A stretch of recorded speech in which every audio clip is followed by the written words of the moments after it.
మెదక్ జిల్లా మాసాయిపేట మండల కేంద్రంలో జిల్లా కలెక్టర్ రాహుల్ రాజ్ పర్యటించారు. మండల కేంద్రంలోని తహసీల్దార్ కార్యాలయాన్ని ఆయన తనిఖీ చేశారు.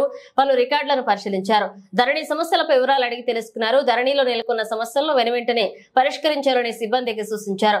పక్కనే ఉన్న అంగన్వాడీ కేంద్రం, ప్రాథమిక పాఠశాల, పశు వైద్యశాలను కలెక్టర్ సందర్శించారు. అంగన్వాడీ కేంద్రంలో గర్భిణీ స్త్రీలు, బాలింతలు, చిన్నపిల్లలకు అందిస్తున్న పౌష్టికాహార విలువలు పరిశీలించారు. నాణ్యమైన ఆహారాన్ని అందించాలని సిబ్బందికి సూచించారు. ప్రాథమిక పాఠశాలలో విద్యార్థులకు విద్యాబోధన చేసి వారి సామర్థ్యాన్ని పరిశీలించారు. విద్యార్థులకు అందుతున్న భోజనం పరిశీలించారు. నాణ్యమైన భోజనం అందించాలని సిబ్బందికి సూచించారు. పశు వైద్యశాలలో నెలకొన్న సమస్యలను ఆయన పరిశీలించి మందుల నిల్వలను పరిశీలించారు.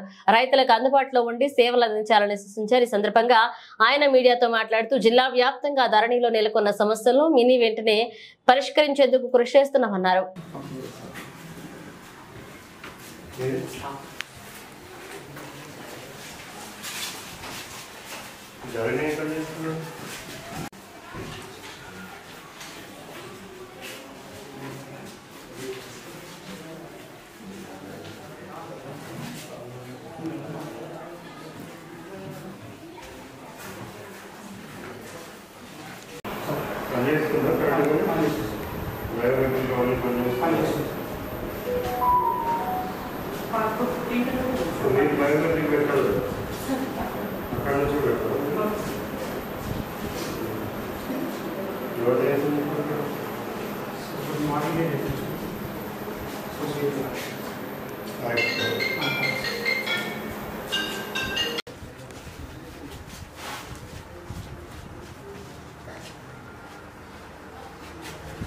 విలేజెస్ सर जीपी में రెవెన్యూ విలేజెస్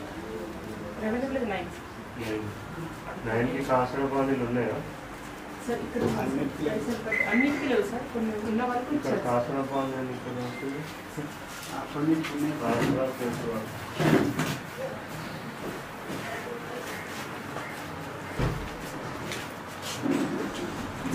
అగ్గిం పేరు